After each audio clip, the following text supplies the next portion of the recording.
लफ़्ज़नि जो तिजोरी तो खोले वेठो सॼो ॾींहुं।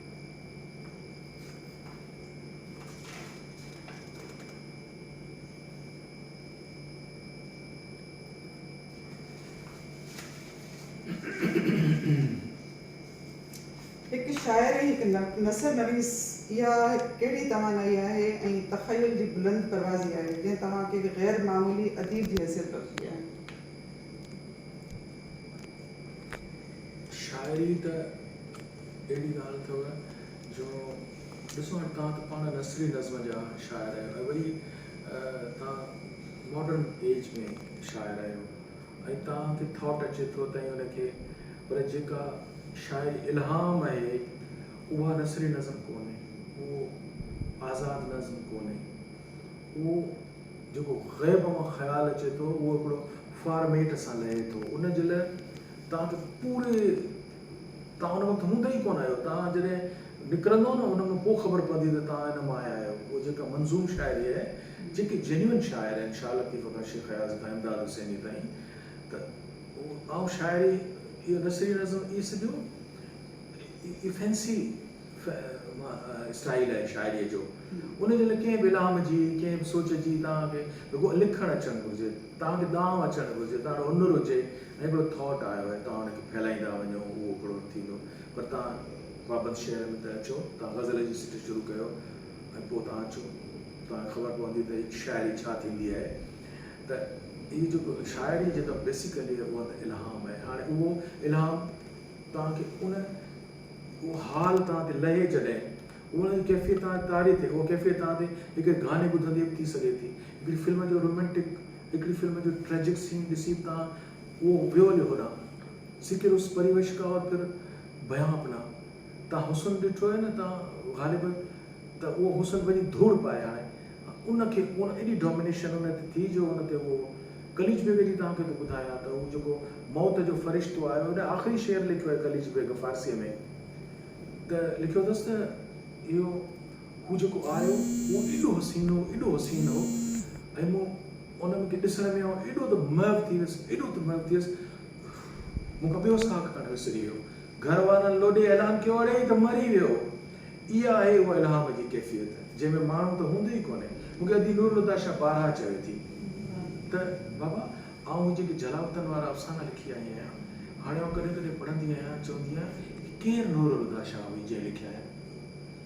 मूं चयो त असल में तव्हां प्रोफेशनल ड्रामा ते आहियो न, ड्रामो सोचे सम्झी लिखबो आहे। सीन पहिरीं तव्हां सब्जेक्ट लिखंदव त मूंखे हिन सीन में ही क्रिएट करिणो आहे, हिन में ही क्रिएट करिणो आहे, त उहो सॼो तव्हां एक्टिवली सोचे पोइ था उहो तव्हां कयो। अफ़सानो तव्हां चओ पिया त मुंहिंजे इल्हाम वांगुरु आयो आहे त ईअं थींदो आहे, कैफ़ियत तारी थींदी आहे उन में। उहो त ॻाल्हि इहा आहे त हाणे शाइरी वारी कैफ़ियत मूं ते तारी थिए त किथे 24 कलाक वञा त रेडियो में मीटिंग में धड़का पिया मिलनि, एक्सप्लेनेशन कालू पियूं निकिरनि, वरी ऑफिस में विया त लॾा माण्हुनि जा इल्हाम तव्हांखे अकेला ई घुरंदो, नवेकला ई घुरंदो, शाह लतीफ़ वांगुरु हुजरो घुरंदो जिते वेही तव्हां उनखे कमु कयो, सचल वांगुरु तव्हांखे झोपड़ी खपे जंहिंमें तव्हां वेही इहो सभु कुझु कयो, तव्हांखे सामीअ वांगुरु मट ऐं अकेला ई खपे जंहिंमें तव्हां वेही लिखंदा वञो। त असां ते इल्हाम शुरूअ में नथो हुए ज़रूरु। दरिया मां ॾिठा मूं त पंछी हुआ, अङण मां सितारा, अखियुनि में खणी जो ॾिसां मां त ॼण ख़्वाब हुआ, वरी माणिकिन तां खैम जो छपर त ॼण तिरवरा। हाणे ही मूं स्पॉन्टेनियसली लिखियो आहे, पिंगे में लुॾां पियो, हिकिड़ो तिरवरो सां नमा शाम जो ईअं गुज़री वियो। मूंखे शक थियो इहो को पखी आहे, छा थियो आहे, इहो कोई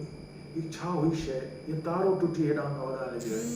हाणे उहे त सभु शयूं वयूं हलियूं, अलाए जे कयूं न कयूं हुयूं। मां यकदमि लिखणु शुरू कयो, दरिया मां ॾिठा मूं त पंछी हुआ। तव्हां ॾिसंदो शाम जो जेकॾहिं तव्हां ॾियारियुनि वारी दरिए ते तव्हां पखी आसमान में सभु ॾिसंदा आहिनि, को ॻाल्हि कान्हे, पर जंहिंखे इंट्यूशन जो जेको रिएक्शन थिए त आउं इन रद्दमल में हलियो आहियां पंहिंजी मंज़ूम शाइरीअ में। दरिया मां ॾिठा मूं त पंछी हुआ, अङण मां सितारा, वरी अङण मां निकिरा त सितारा खिड़िया बीठा आहिनि। दरिया मां ॾिठा मूं त पंछी हुआ, अङण मां सितारा, अखियुनि में खणी जो ॾिसां मां त ॼण तिरवरा, अखियुनि में खणी जो ॾिसां मां त ॼण ख़्वाब हा। दरिया मां ॾिठा मूं त पंछी हुआ, अङण मां सितारा, अखियुनि में खणी जो ॾिसां मां त ॼण ख़्वाब हा, वरी माणिकिन तां खैम जो छपर त ॼण तिरवरा। त इहो पोइ नसर लिखण में इल्हाम जी त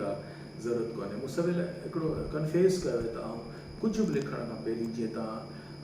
नमाज़ पढ़ी दुआ पढ़ंदा आहियो या मुख़्तलिफ़ आयतूं पढ़ंदा आहियो त बिलीव कयो अॼु ज़ाहिर त मां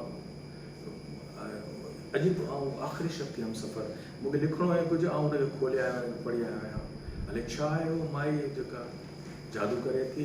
मूंखे लिखण लाइ रस्तो मिले थो जहिड़ो मां लिखां थो। वो छा आहे वो कहिड़ो किताब है? आख़िरी शक्ति हम सफ़र जेको हींअर पढ़ी आया आहिनि मूंखे लिखिणो कालम आहे। अच्छा लिखिणो मुंहिंजे काविश लाइ कालम आहे। अलाए मूंखे छा लिखिणो आहे ऐं सोचे आयो आहियां मूंसां कल्ह ग़ुलाम नबी मुग़ल साहिब मूंखे चयो त मूंखे ॾाढो ॾुख थियो त छो त मूं गुज़िरियल कालम लिखियो त तारिक अशरफ रंगीले फिल्मूं ॾिसंदो त मूं चयो छो न रंगीले ते लिखां अख़बार में हिकिड़े ॾींहुं जीअं ऑफिस में सुणी त उहो प्रेस में हुनजो जेको मशीन मैन है वो खड़ो पे मस्तन खड़े रखा तो पे भाई तारिक अशरफ कहाँ है चाहिए भाई तुम्हें पता नहीं वो कोहिनूर में रंगीला की फिल्म को बड़ा आशिक लगी है देखने के हाणे तारिक अशरफ जी वर्सी हुई मूंखे यकदम तारिक जो को बि कमु यादि न आयो वो को बड़ा आशिक यादि आयो त मुंहिंजो कालम थी वियो पोइ त मज़ाही एक्टर उहो पढ़ियो ग़ुलाम नबी मुग़ल मूंखे चई यार इहो त असीं वाक़ई फिल्मूं ॾिसंदा हुआसीं त हाणे मूंखे वरी हाणे ग़ुलाम नबी मुग़ल मुंहिंजे दिमाग़ में चबड़ी पियो आहे लिखिणो मूंखे ग़ुलाम नबीअ ते ऐं पढ़ा आख़िरी शक्ति हम सफ़र ग़ुलाम नबी मुग़ल खे कोन पियो पढ़ा लिखंदुसि निकिरे पियो हुन मां ॻाल्हि हुनजो आहे ज़िक्र उस परिवेश का और फिर बयान निकिरे दिमाग़ मां ग़ुलाम नबी मुग़ल पियो। हलो तव्हां हिकिड़ो ज़ाती सवाल था पुछूं त तव्हांजी ज़ाती ज़िंदगी कीअं गुज़री छा तव्हां पंहिंजी ज़ाती ज़िंदगी मां मुतमइन आहियो या उते किथे का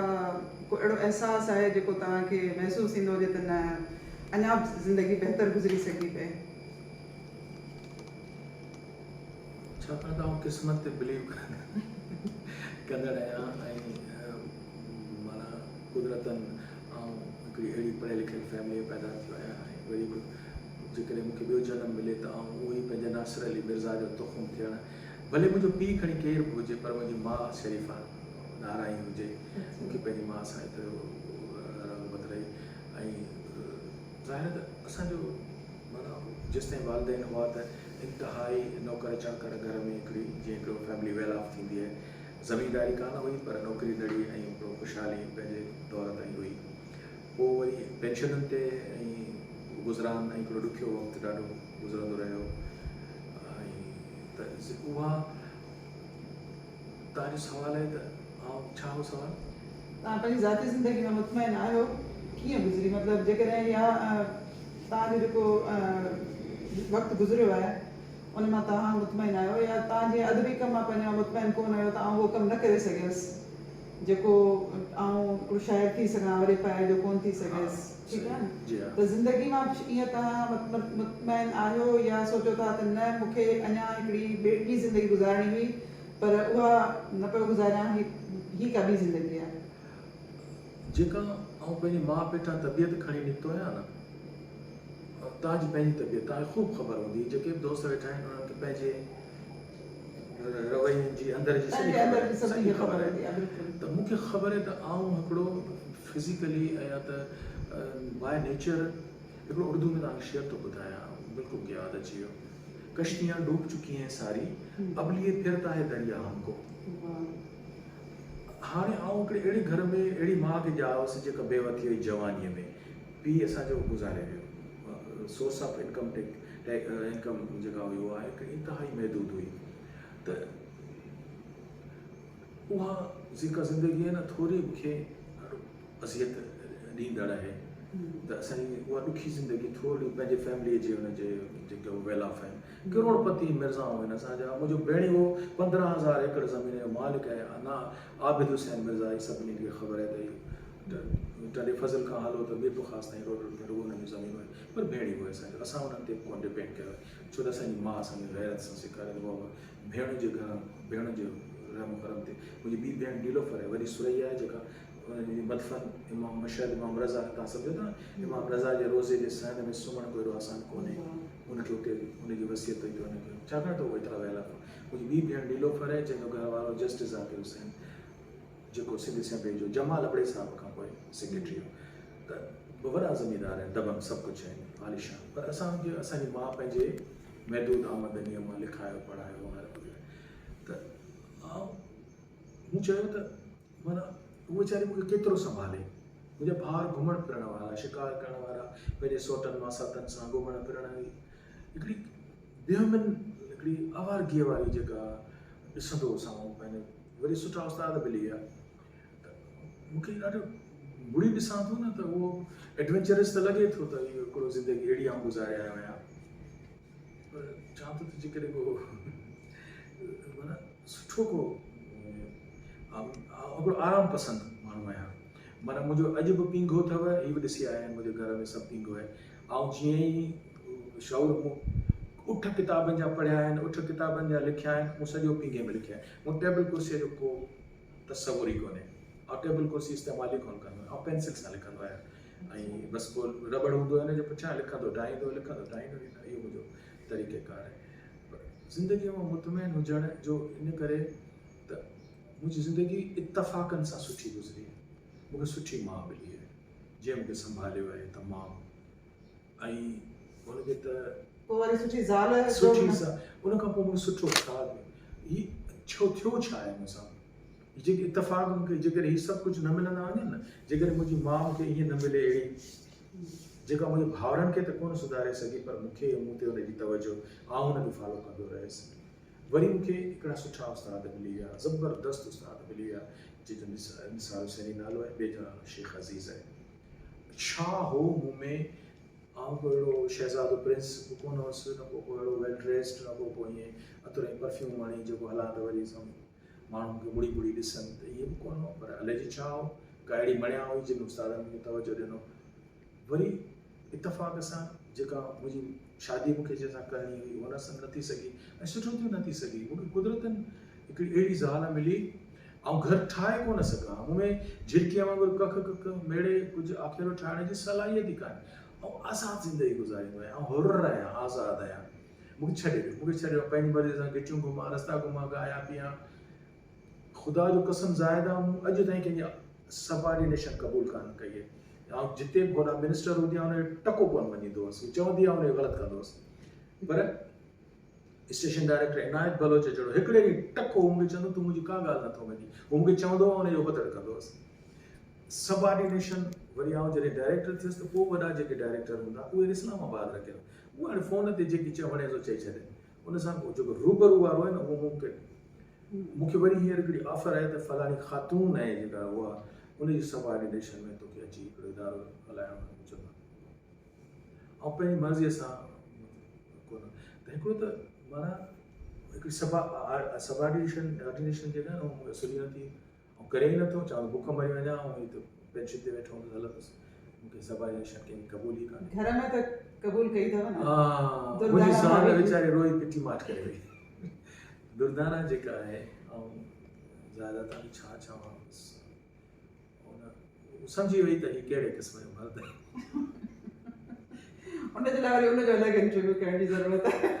हुन बसि 4 ॿार ॼणे दंग कयो, चई हाणे बसि वञी किताब संभाल। त मुंहिंजो घरु जेको आहे न मूं थोरी ठाहियो हुयो, असां हिकिड़ो ॿाहिरि नंढिड़ो बाग हुयो, प्लाट हुयो, हुनते हुन माना 28 साल हुन विसियूं विधियूं आहिनि।